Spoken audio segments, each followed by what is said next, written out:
Queria saudar os irmãos com a paz do Senhor Jesus. Amém, Michuruque, gente. Queria saudar os irmãos com a paz de Jesus. Amém. É que tá frio, né? Queria desejar boa noite a todos. Eu creio que o Senhor já está falando conosco através dos louvores. Eu creio que Ele vai falar através da mensagem. O que Deus vai dizer aqui hoje é para quem está aqui, não para quem não veio. Hoje está aqui quem precisava estar. Amém? Diga para o seu irmão ao teu lado: eu quero aprender a ser um adorador. Muitas vezes nós ouvimos falar de adoração, em ser adorador, mas hoje nós vamos entender qual que é o passo para se tornar um adorador. O que tem que ser feito para se tornar um grande adorador. Quem trouxe a sua Bíblia, abra comigo no livro de 1 Reis. 1 Reis,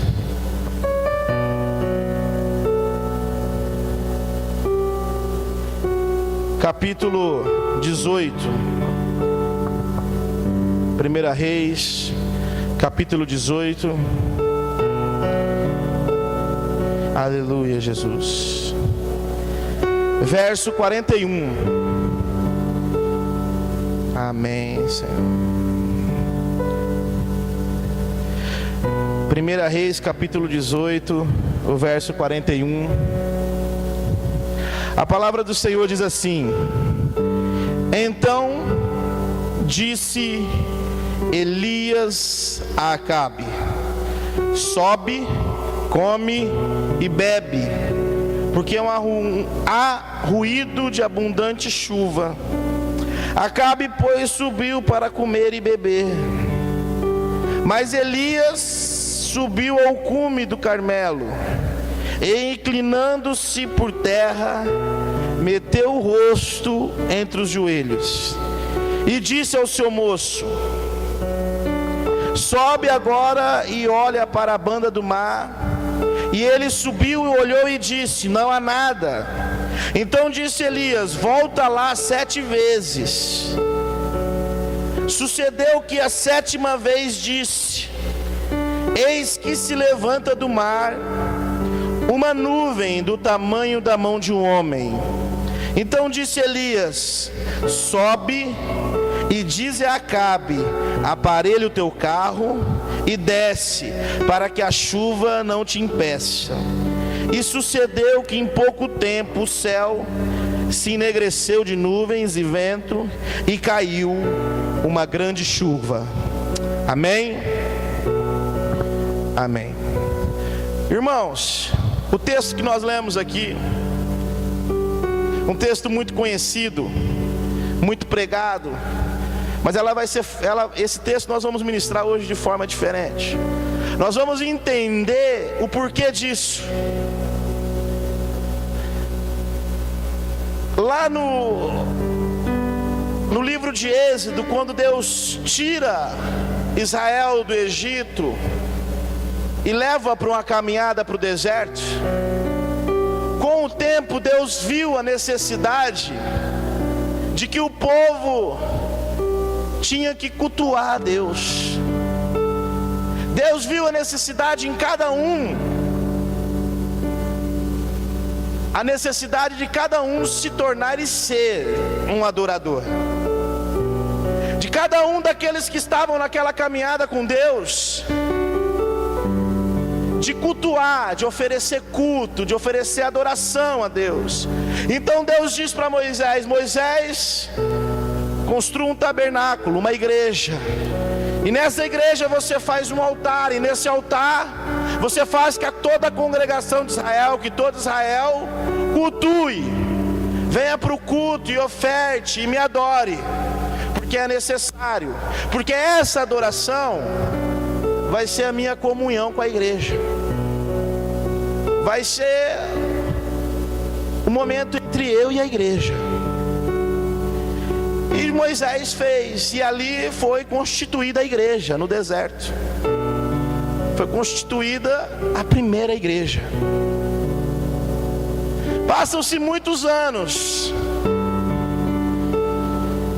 Entra o tempo em Israel dos reis, e Acabe é elegido como rei de Israel, se torna rei de Israel.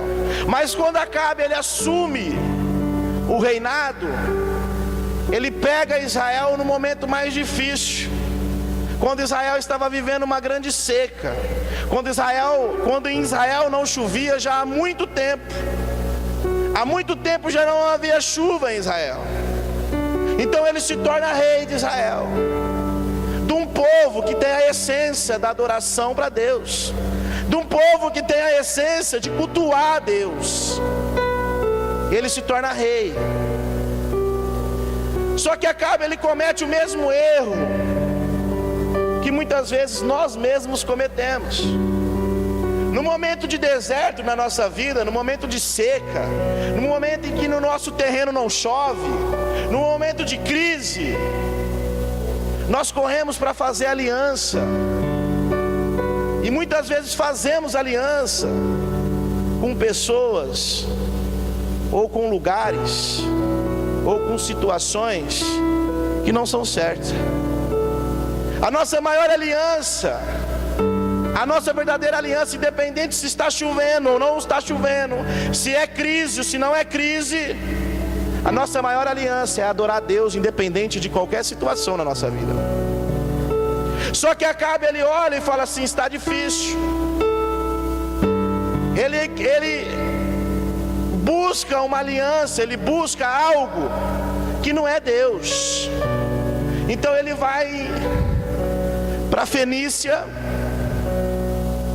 fala com o rei da Fenícia e diz: vamos unir forças, vamos unir o reinado, vamos fazer uma aliança. Eu preciso de força. Se nós unirmos força, nós vamos se tornar reinos mais poderosos. Então ele vai buscar fazer uma aliança com o rei da Fenícia. E para que essa aliança acontecesse, ele disse para o rei: é necessário que eu case com a tua filha Jezebel. Para que essa aliança seja firmada, é necessário que eu case com Jezabel. Então a aliança ali foi formada. Ele faz uma aliança com o rei da Fenícia, casa com Jezabel, e Jezabel vem como rainha de Israel, junto com o rei Acabe. E quando ela chega em Israel, em toda aquela situação que Israel vivia, a crença, a adoração da Fenícia não era em Deus. A busca, a aliança não era com Deus.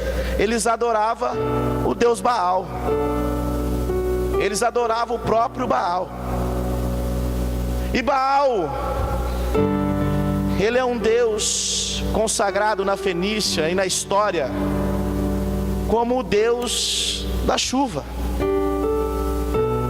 E ela traz com ela aquela bagagem de adoração a Baal. E ela diz para Acabe: Acabe, vamos formar aqui em Israel 850 profetas. E esses profetas vão começar a iniciar novos cultos. E esses cultos nós vamos prestar adoração a Baal. E Baal vai vir, vai mandar chuva. E a chuva vai irrigar a agricultura. E nós vamos começar a produzir, vamos vender e vamos prosperar. A escala: primeira aliança, para que algo aconteça. Segunda, adoração, para a chuva vir. E no final, o grande ênfase: prosperar. Tudo isso para poder prosperar. Tudo isso é feito para poder alimentar um reino terreno. Tudo isso é feito para poder enriquecer aquilo que nós vemos, aquilo que nós enxergamos, aquilo que nós tocamos. A aliança que a humanidade tem feita hoje é para enriquecer, é para poder enricar aquilo que está à nossa volta. Nós temos alimentado reinos, um reino que não é um reino pregado pela Bíblia. Nós temos buscado recursos, nós temos feito aliança, nós temos buscado tudo que é possível, que está à nossa volta, com toda a força que nós temos, feito alianças, para que nós podemos prosperar, para que nós podemos nos tornar fortes. Essa foi a intenção de Acabe, de fazer tudo isso, para no final da conta se tornar um reino poderoso. Só que o grande erro de Acabe é que ele esqueceu que o Todo-Poderoso estava com Israel. Em meio a toda essa formação de profetas, de deuses, de adoração a Baal, e eu quero dizer para vocês, a adoração a Baal, os cultos a Baal acontecia nas madrugadas, e esses cultos eram cultos de entrega à orgia, ao sexo. Por isso que Jezabel é conhecida como prostituta. Ela não é uma prostituta porque ela vendia seu corpo a troco de dinheiro, não. Porque a adoração dela para Deus Baal era uma prostituição. Os cultos dela eram festas de prostituição. E o Deus Baal recebia os cultos e esperava a chuva acontecer. Só que a chuva nunca vinha. Nunca vinha. Porque a aliança que eles estavam fazendo, a adoração que eles estavam fazendo, era com algo que não existia. E o que nós temos que tomar como exemplo para a nossa vida, é que nós temos que olhar com quem que nós estamos fazendo aliança, com quem que nós estamos nos aliançando, com quem que nós estamos assinando um documento falando assim, não, a partir de agora é isso. Nós temos que fazer uma grande análise da onde nós estamos buscando o nosso recurso. No momento que não chove no nosso terreno, no momento que nós vivemos um momento de seca, muitas vezes nós queremos buscar recursos, e aquilo que está à nossa volta, queremos já nos tornar, para não deixar de sermos fortes, ou para nos tornarmos mais fortes. E muitas vezes fazemos aliança em lugares indevidos ou com pessoas indevidas. Mas em meio a todo esse povo, em meio a todos esses homens levantados como mágicos, líderes, profetas de Baal, ainda existiam pessoas com a essência de adorador.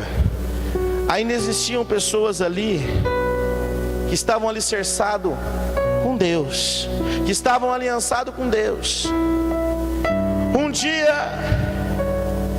Acabe se encontra com Elias, o profeta Elias. Enquanto Israel tomava todas essas atitudes para adorar Baal, Elias se prostrava e adorava a Deus. Bastava Elias ter uma oportunidade para dizer: ó, você está errado, não faz isso, não faz isso. Esse caminho, essa adoração, esse Deus Baal não existe.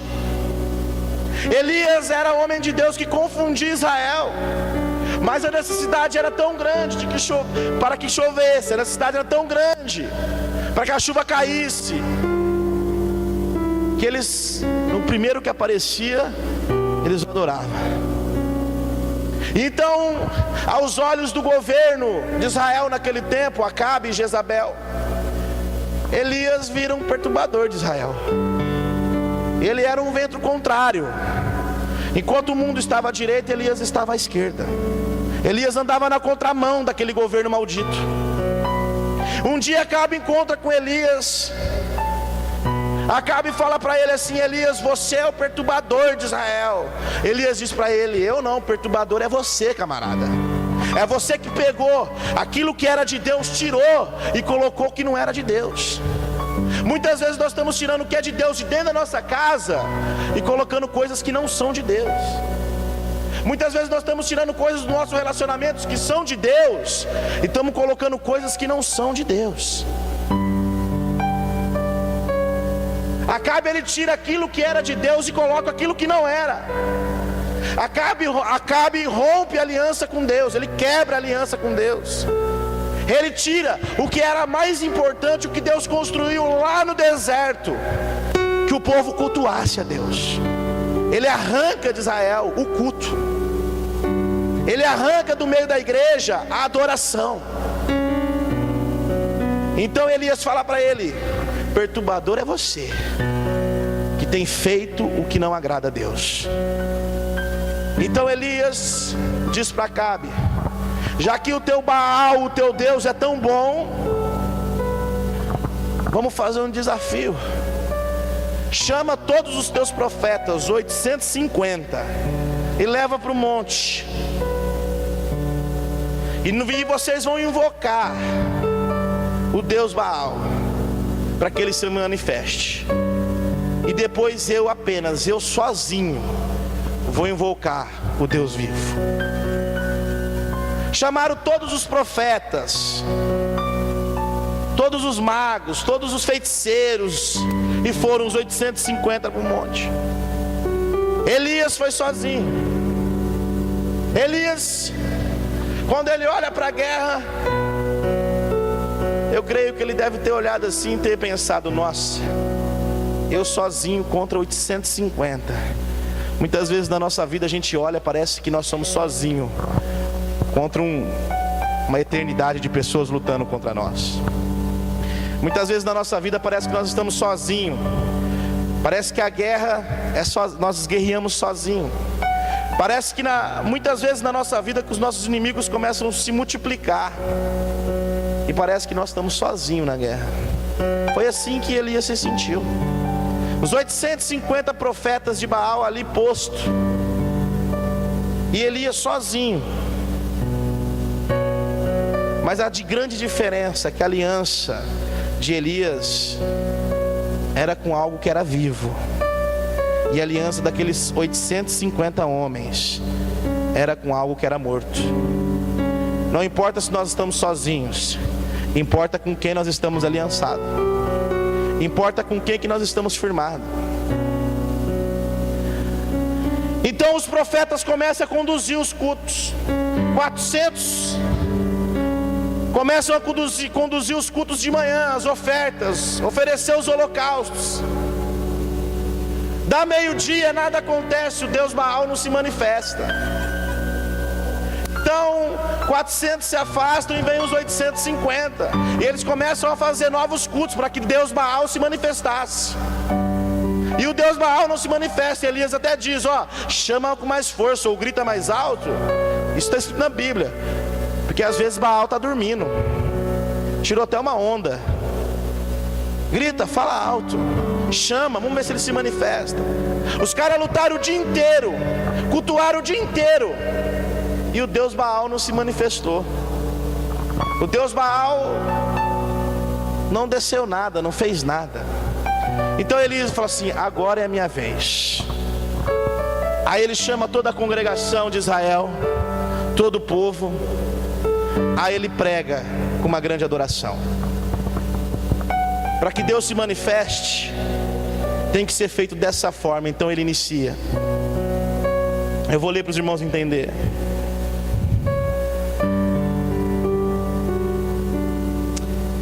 No verso 21, Elias diz assim: e Elias se chegou a todo o povo e disse: até quando cocheareis entre dois pensamentos?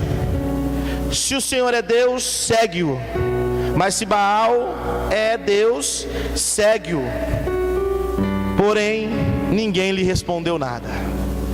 Elias disse para o povo: por que vocês estão cocheando, mancando há tanto tempo em dois pensamentos?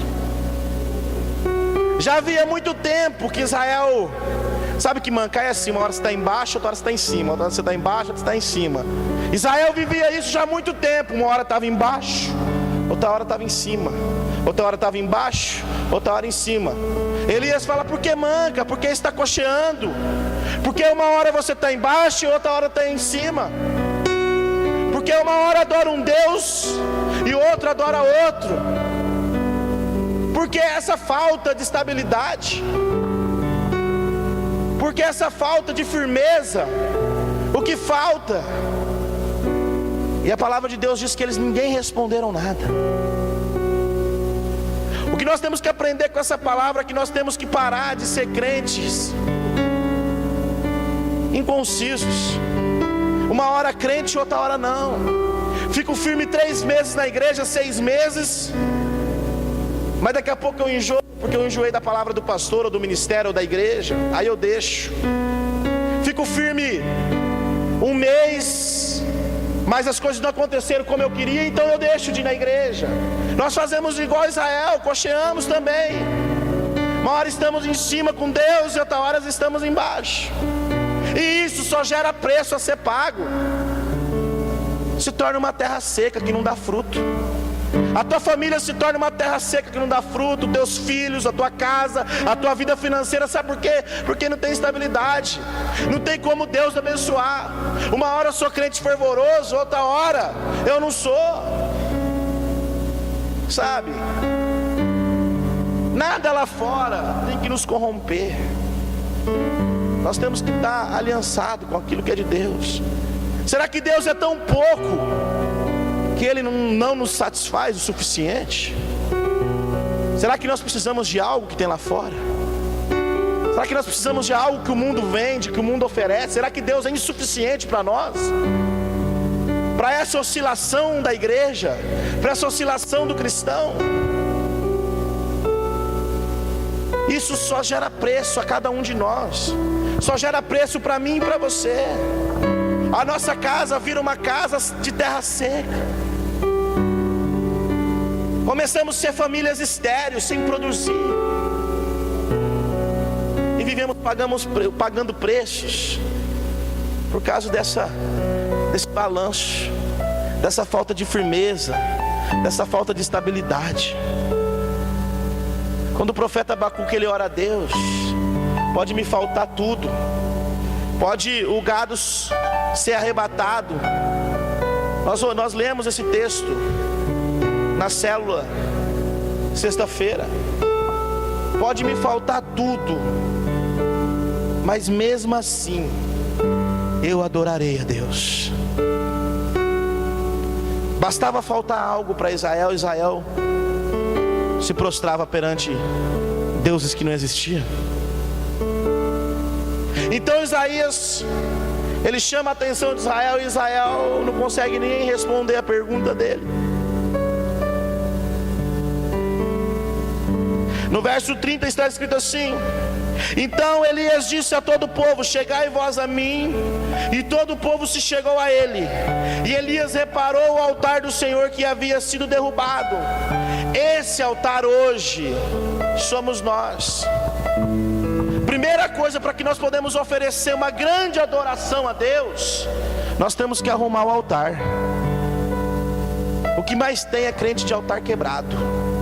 O que mais tem é altar quebrado. Para que a adoração a Deus se tornasse firme ali, primeira coisa que Elias fez foi reparar o altar, foi arrumar o altar. Nós precisamos nos arrumar, nós precisamos nos consertar. Não tem como nós entregarmos uma grande adoração se o altar estiver quebrado. Não tem como nós virmos num culto e falar: Senhor, eu te adoro, o altar quebrado. Cada um de vocês aí é o altar de Deus. É esse altar que o Espírito Santo pousa hoje. É esse altar que vai fluir a verdadeira adoração. A adoração concisa, para que se manifeste a glória de Deus, não pode estar com o altar quebrado.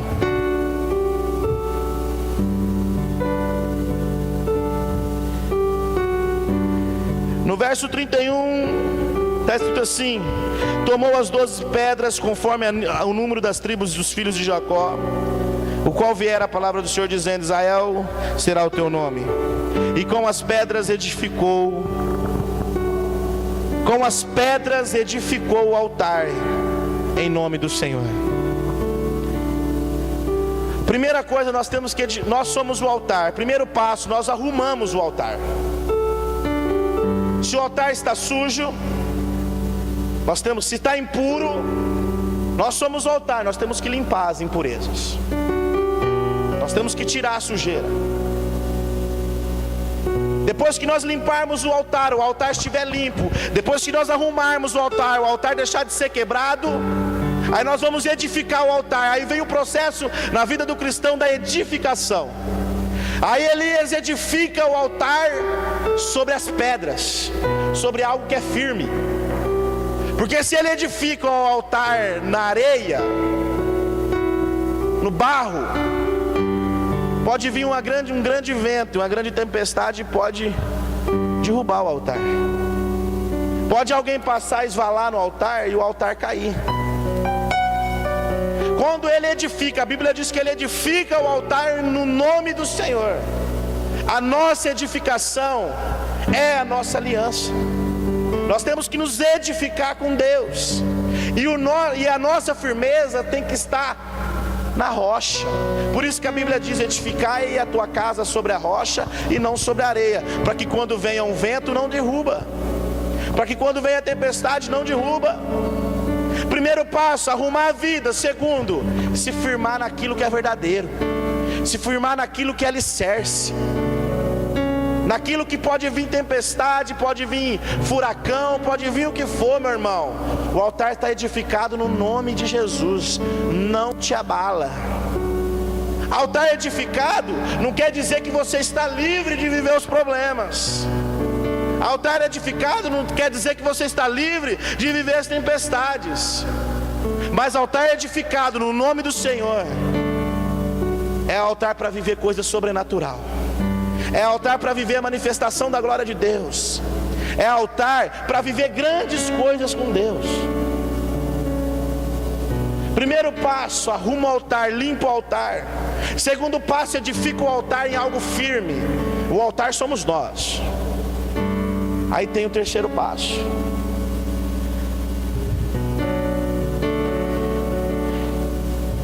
Depois fez em redor do altar um rego, em que podia caber 2 medidas de semente, 2 metros, 2 metros de profundidade, 2 metros de largura. Ele arruma o altar, ele edifica o altar sobre as pedras, firma o altar. Aí em volta do altar ele abre um buraco de 2 metros de profundidade e 2 metros de largura, em volta do altar, e coloca água, enche de água. Você sabe qual que é o buraco? Sabe qual que é a distância? É a separação do mundo. A água é o grande divisor da terra. A água que divide nações e nações. A água que sara, a água que cura, a água que limpa. Então ele abre o buraco, coloca o altar no meio, e ele fala: a partir de agora aqui é santidade, aqui é lugar santo, aqui é onde o Senhor vai se manifestar. O Senhor não se manifesta em altar que tem pecado, vida de pecado. O altar não se manifesta em altar sujo. O Senhor não se manifesta em altar sujo, em altar quebrado. Ele se manifesta onde está limpo, aonde é perfeito. Eu não estou dizendo que nós vamos ser perfeitos, porque não existe. A diferença de viver, só para os irmãos entenderem, nós somos todos nós pecadores. Mas o pecado na vida do cristão, ele tem que ser um acidente, ele não tem que ser consciente. Vida de pecado é o que afasta de Deus. Vida hoje eu estou me prostituindo, me prostituo amanhã, me prostituo depois, isso é vida de pecado. Deus não tem aliança com o pecado. Deus não tem como se manifestar no altar onde tem pecado. Então Elias, ele separa o altar da hipocrisia, de uma adoração falsa, e ele enche de água. E não chovia naquele tempo, hein? Faltava água e ele encheu aquele lugar d'água. Chamaram ele de louco, mas ele separou o altar. Irmãos, nós somos esse altar. Nós precisamos ter comunhão com Deus. Nós precisamos que Deus se manifeste. Sabe? Você precisa levantar de manhã e falar assim: nossa, eu tenho uma luta hoje com 850 problemas. Mas você vai sair trabalhar com o sorriso aqui, ó, porque você tem a plena consciência que o Senhor vai se manifestar.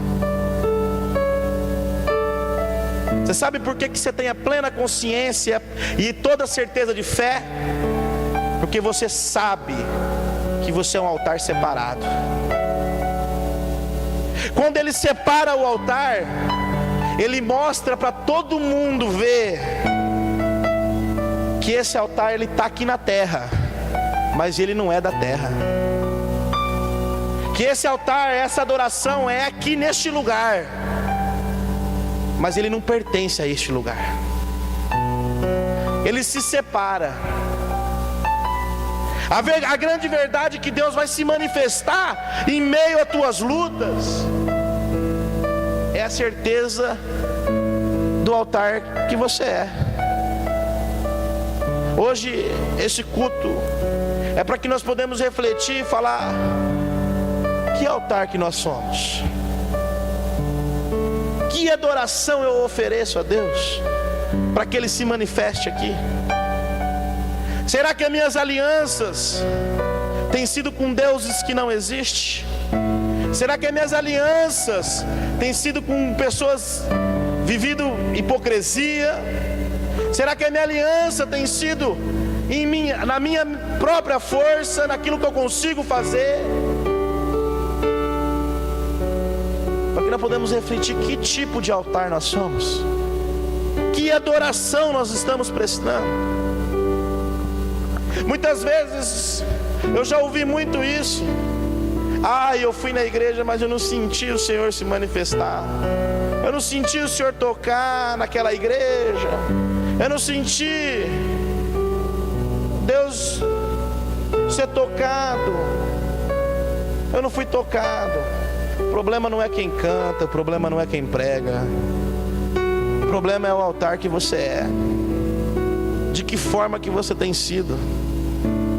Que altar que você tem sido na presença de Deus?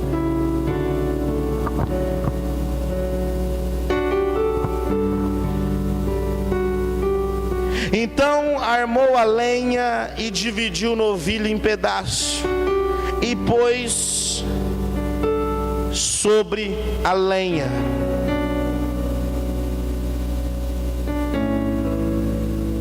Ele faz o altar, ele arruma o altar, ele separa o altar, ele edifica o altar. Aí chegou o momento da oferta. A Bíblia relata que ele sacrifica um novilho para ofertar a Deus. O novilho na Bíblia, ele representa a carne. Ele representa o sacrifício da carne. A nossa adoração hoje não é pegar um animal e ir lá e fazer um fogo e queimar, e não. Hoje, a verdadeira adoração em sacrifício, quando fala da carne, é quando nós sacrificamos a nossa carne. Porque o tempo todo a nossa carne grita para pecar. A nossa carne grita para mentir. A nossa carne grita por tantas coisas aí fora.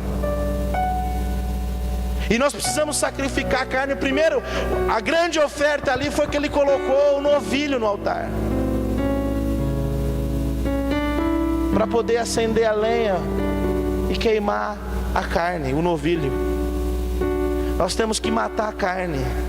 Nós temos que colocar a carne no altar e falar assim: Senhor, a minha vida de pecado hoje eu entrego como sacrifício. A minha vida de pecado hoje eu entrego no altar e ofereço a Ti. Essa é a grande oferta. A grande oferta a Deus não é você trazer um grande dinheiro na igreja.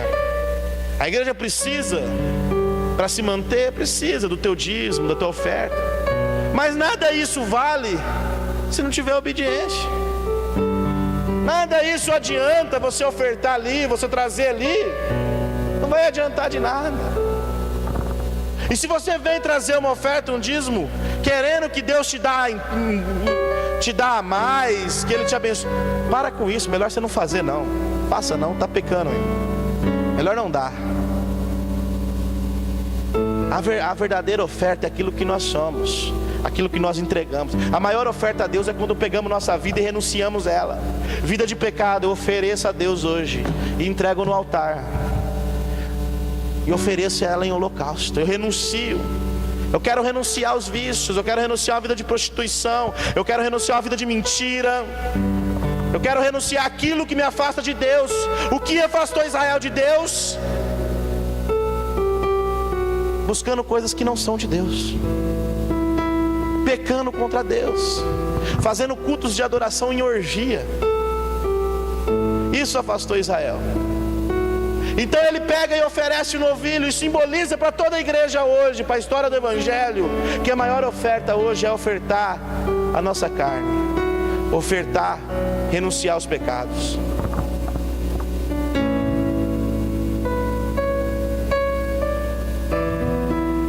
No verso 38 a palavra de Deus diz assim: então caiu o fogo do Senhor e consumiu o holocausto, a lenha, as pedras, e ainda lambeu a água que estava no rego. Quando o povo viu isto, prostraram-se todos com o rosto em terra e disseram: ó, Senhor é Deus, ó, o Senhor é Deus. Eles precisaram ver para crer. Por isso que a palavra de Deus diz: bem-aventurado aquele que crê e não vê, que crê sem ver. A nossa verdadeira fé não é algo que nós vemos, que a gente coloca em cima de um armário ou de um guarda-roupa e dizemos assim: me ajuda nisso aí. O nosso Deus é vivo, Ele te conduz, Ele te dirige. O nosso Deus, Ele se manifesta, mas Ele se manifesta em altares valorosos, em altares puros, em altares separados do mundo. Aí Ele se manifesta. Aí o Senhor, a grande manifestação do Senhor foi o fogo. O fogo, a palavra de Deus diz que o fogo veio e ele lambeu a água, as pedras, tomou tudo. O Senhor se manifestou na adoração de um homem. A Bíblia diz que todo o povo de Israel matou os 850 profetas. Os profetas morreram porque o salário do pecado é a morte. Morreram todos. E todo Israel se prostraram depois que viram a manifestação do Senhor. Muitas vezes nós estamos nos prostrando em ver Deus manifestar em fulano, em ciclano. Muitas vezes nós estamos indo numa igreja para ver Deus se manifestar através da vida do pastor, do irmão que canta, do outro. Mas nós precisamos que Deus se manifeste na nossa vida. Nós precisamos que Deus se manifeste na nossa glória, na nossa história. Nós temos que parar de ficar pegando carona na unção do irmão, na unção do pastor, na outra unção. Nós temos que parar de sentir paz porque conversamos com aquele irmão que é de Deus. Quando eu converso com ele eu sinto paz. Não, eu preciso sentir paz na minha casa. Eu tenho que sentir paz no meu trabalho. Não é só na igreja não. O Senhor tem que se manifestar no altar. É um monte de altares aqui, ó. Ele precisa se manifestar aí. Você pode olhar para a tua vida, eu não sei a tua história, eu não sei o que você está passando, mas você pode olhar e falar assim: faz tempo que não tem chovido na minha história. Faz tempo que eu tenho vivido uma história de uma terra seca. Faz tempo que tem estado seco. Eu não sei em que área da tua vida, eu não sei em que departamento da tua vida. Você pode falar assim: olha, não está chovendo na minha história. Deus não tem se manifestado. Eu quero te dizer: para de culpar Deus e analisa o teu altar. Examina a si mesmo. Por que Deus não tem se manifestado? Olha para a tua história. Comece a arrumar o teu altar. A Bíblia trata de mostrar para nós que ele foi, arrumou o altar, edificou o altar, separou. É um processo. Precisa pensar que você precisa mudar da água para o vinho, da noite para o dia. Mas começa a viver o processo. Primeiro arruma um altar. Começa a arrumar a tua história. Depois você vai e edifica, começa a viver os processos. Não foi tudo de uma vez. Ele viveu os processos, uma coisa de cada vez. Primeiro arrumou o altar, depois edificou o altar, depois separou o altar. É o processo. Começa a viver o processo. Sabe? O irmãozinho, a irmãzinha, o tio, a tia, a mãe, o outro, não precisa ver a tua mudança, mas o Rei dos Reis precisa ver em você, dentro de você, a tua mudança. O que os outros vão falar, meu irmão, deixa que fale. Deixa Deus fazer o processo contigo. Deixa eu dizer algo para os irmãos. O processo com Deus é um relacionamento. É igual quando o marido e a mulher se relacionam para gerar um filho. Quando o homem e a mulher, eles se relacionam, eles fazem o ato do sexo, e a mulher engravida, não é assim, opa, engravidei, ó, acabamos aqui agora, já estou grávida. Não. Ela vai saber que está grávida 3 meses depois. Com Deus é assim também. Às vezes você vem na igreja, você vai embora grávido, porque Deus plantou uma sementinha dentro de você aí, ó. E lá fora começa a gerar o processo. Sabe, a primeira mudança do relacionamento com Deus, a primeira mudança, ela não é externa, por fora, ela é por dentro. A primeira mudança quem vai sentir é você. É igual a grávida começa a sentir enjoo, começa a sentir o corpo mudar. É assim o teu relacionamento com Deus. Deus, você vem num culto como esse e vai embora grávido, porque Deus planta uma semente em você. Aí você começa a ver. Quando você vê o pecado, você não quer. A mudança começa a acontecer dentro. Aí quando você o altar começa a se arrumar, o altar começa a se limpar. Aí depois vem o segundo processo do seu relacionamento com Deus, que é quando a grávida começa a engravidar, a barriguinha começa a inchar. Aonde ela chega, pô, tá grávida, deixa ela passar na frente, porque põe ela na frente da fila. Aí as pessoas começam a ver, epa, mudou mesmo, hein? Tá mudado, hein? Aí vai, nossa, como aquele rapaz mudou, hein? Nossa, como aquela irmã mudou. É igual a grávida, é o trabalho da gestação. Aí vem o momento mais difícil da história. Hoje existe a cesárea, mas depois, a dor da cesárea depois dói, não dói bastante? Dói muito, né? Mas vamos falar do parto normal. O parto normal diz que não tem dor igual. Aí vem a provação na tua vida, que é o momento que Deus quer te provar para poder te honrar. É assim que Deus faz. Quando a grávida vai gerar o filho, a dor do parto diz que é dor de morte, quase morre de tanta dor que a mulher sente. Aí Deus coloca a provação na tua vida. Dói tanta provação na tua vida, depois Ele coloca algo na tua mão, igual Ele coloca na mão de uma mãe, algo que vai mudar a história dela para a vida inteira. Aí Deus coloca na tua mão algo que vai mudar a tua história. Você tem que viver os processos. É assim que acontece. Se relacionar com Deus não é vir aqui e sair lá fora e achar que tudo mudou. É igual engravidar. A parte mais difícil, e olha, eu vou dizer, o que tem de gente que desiste no momento das lutas, está prestes a receber a bênção, desiste. Quando está prestes a receber a bênção de Deus, desiste. O momento da luta, da dor, do parto, é quando Deus está provando para entregar algo na mão de uma mãe, que vai mudar a história da mãe para o resto da vida. Quem é mãe sabe aqui, né? Levanta a mão quem é mãe. É ou não é? Não muda a história?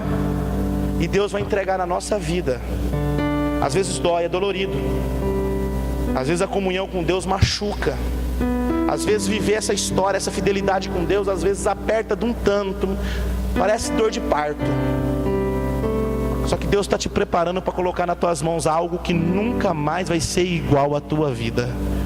Algo que vai mudar a tua vida para o resto da tua história. Mas nós temos que viver os processos. Em Israel não chovia, então Elias acaba toda aquela adoração. E a Bíblia relata que ele vai para o monte orar. Olha a fé do homem. Ele diz: Acabe, arruma teu carro aí, arruma tuas coisas para que a chuva não te pegue. Não está escrito na Bíblia, mas eu creio que Acabe deve ter falado para ele: rapaz, não chove há tanto tempo. Ele diz: há tanto tempo que Deus não se manifestasse. Fazia muito tempo que Deus não se manifestasse, mas hoje Ele se manifestou. E quando Ele se manifesta, Ele traz chuva de bênção. Quando Ele se manifesta, Ele traz chuva de bênção. Então, meu irmão, não é pela tua fé, é pela minha. Arruma teu carro que vai chover. A fé do cara, velho. Olha a fé do cara. Nós dá uma baladinha, nossa, dá uma arma o templo, não vai na igreja. Não arma o templo, não é. Rapaz do céu. É um negocinho, eu tô cansado. Ai, não posso. A fé do cara, arruma teu carro que vai chover. Vai chover. Hoje o Senhor se manifestou. Momento que Deus começar a se manifestar na tua vida, que você vê Deus, a manifestação de Deus na tua história, você pode se preparar que chuva de bênçãos vão chegar na tua história. Que aonde é seco vai chover. Acabe ele vai orar. Acabe não, desculpa. Elias ele vai orar no monte, ele dobra o joelho, ele ora. Ele fala para o servo dele, vai lá e olha entre as nuvens para ver se o tempo está armando. O cara vai lá, chega lá, o sol está estralando, 40 graus lá em Israel, 50 graus lá em Israel. O cara volta e fala assim, Elias, ora mais porque não vai chover não. Então ele fala assim, vai lá 7 vezes então. A Bíblia relata que na 7ª vez ele volta, ó Elias, eu vi um sinalzinho. Eu vi uma nuvem do tamanho da mão de um homem lá no mar, lá no meio do mar, se levantando. O Senhor disse que Ele nos criou a sua imagem, Ele nos fez a sua imagem e a sua semelhança. Deus só ergueu as mãos. Deus, para te abençoar, Ele não precisa de tantas coisas, basta Ele erguer as mãos. Ele pode mudar a tua história. Pode chover aonde não chove há muito tempo, sabe? E eu quero te dizer algo, Israel vivia a vida de pecado.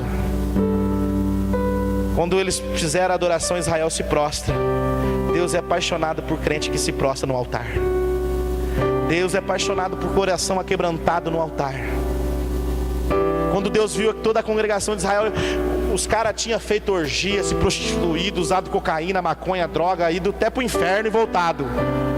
Mas os caras se arrependeram, se prostraram no altar. Falou, aí Deus fala, agora chove. Deus é apaixonado por aquele que é coração aquebrantado. Sabe? Estão te julgando aí fora aquilo que você fez, aquilo que você é, aquilo que... Meu irmão, se prostra no altar. E Deus vai derramar chuvas na tua vida de novo. Sabe? Deus não quer saber do teu passado, Ele quer saber do teu presente aqui agora e do que Ele vai fazer na tua vida amanhã. É Deus. A mãozinha levanta. O servo fala, Elias, eu vi uma nuvem do tamanho da mão de um homem. Então vamos embora. Avisa Acabe novamente. Vai vir uma grande chuva. E a palavra de Deus diz, eu vou ler para a gente encerrar. E sucedeu que em pouco tempo, oh Deus, o céu se enegreceu de nuvens e vento, e caiu uma grande chuva. É o Senhor nosso Deus, né, que faz isso.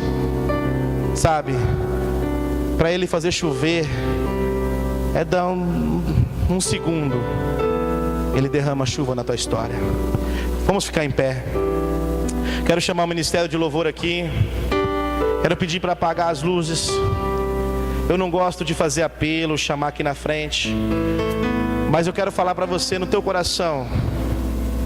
Se hoje você quer arrumar o teu altar, se hoje você quer renovar a tua aliança, ou se você quer fazer uma aliança, não precisa vir aqui na frente não. Fala aí no banco, na cadeira. Diz para Deus, Deus, eu quero ser um altar para que o Senhor se manifeste. Eu quero ser um altar para que a tua glória desça. Eu quero que o Senhor me toma.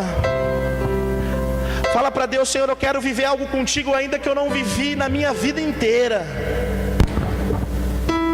Eu quero viver que esse gordinho está falando aí na frente, que é bom. Fala para Deus.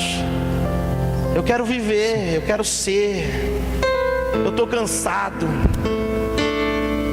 O Senhor veio para carregar o teu fardo, para aliviar o teu fardo, para aliviar o teu jugo, para que você possa descansar. Amém? Aleluia. Enquanto os irmãos adoram, vocês vão orando a Deus dessa forma que eu disse para vocês. Aleluia, Jesus. Pai, renova a nossa aliança, Senhor. Nos ensina a ser adoradores, Deus.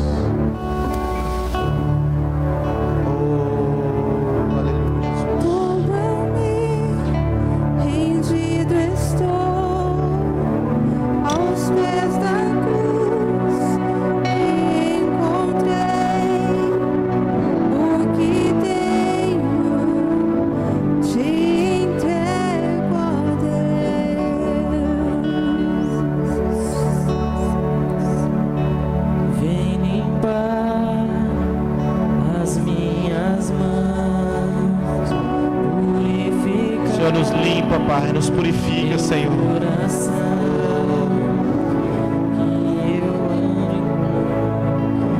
Que tu tens pra mim.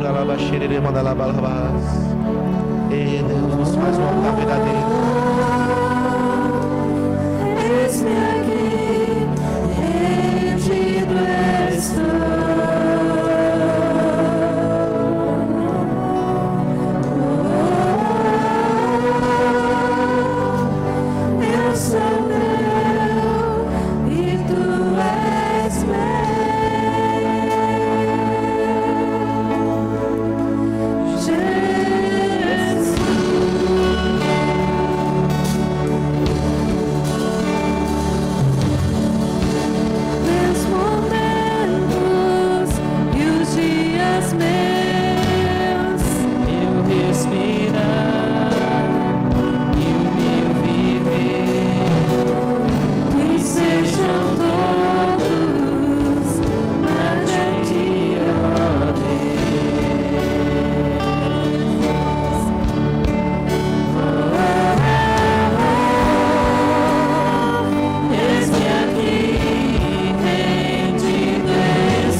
Senhor, nós estamos aqui, Pai. Nós precisamos do Teu abraço. Nós precisamos que o Senhor derrame a Tua chuva, Pai. Chuva, Senhor. Derrama a chuva, Senhor, aonde está seco hoje, Pai. Ora, Nós somos teu, Pai. Nós estamos aqui, Senhor, necessitados, Senhor. Prostrados a Ti, Senhor, declaramos que sem Ti nós não somos nada. Eu sou teu e Tu és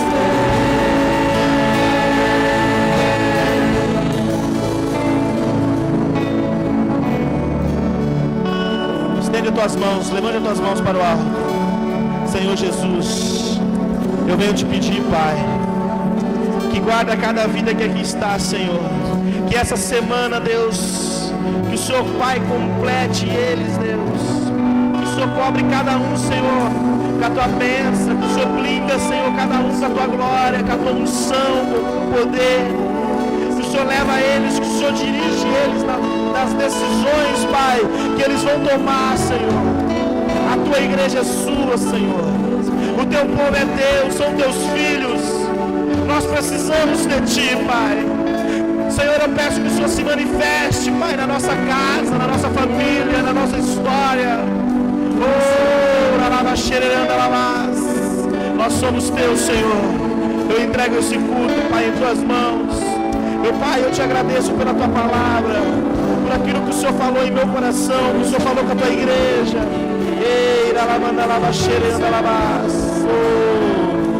Rendido nós estamos aos Teus pés, Pai. Necessitamos da Tua cura, do Teu perdão, Pai. Vamos cantar mais uma vez forte.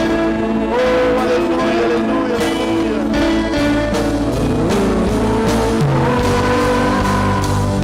Eis-me aqui, rendido estou.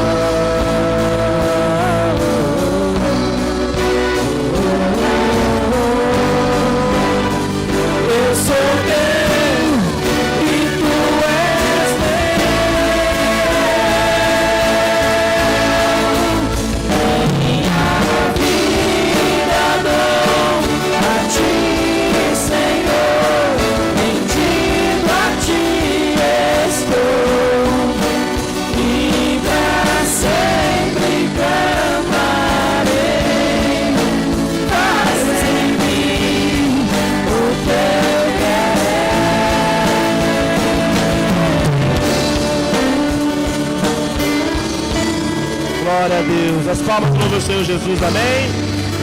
Aleluia. Os irmãos podem se assentar. Tem um recadinho dos irmãos. Glória a Deus. Eu queria chamar a nossa irmã Sineide aqui na frente. Ela vai dar o recado novamente do trabalho que tem sábado agora, né? Graça e paz, igreja amada do Senhor. Amém. Eu quero a gente já está na reta final, né? É sábado que vem o nosso chá, o chá de mulheres da nossa igreja.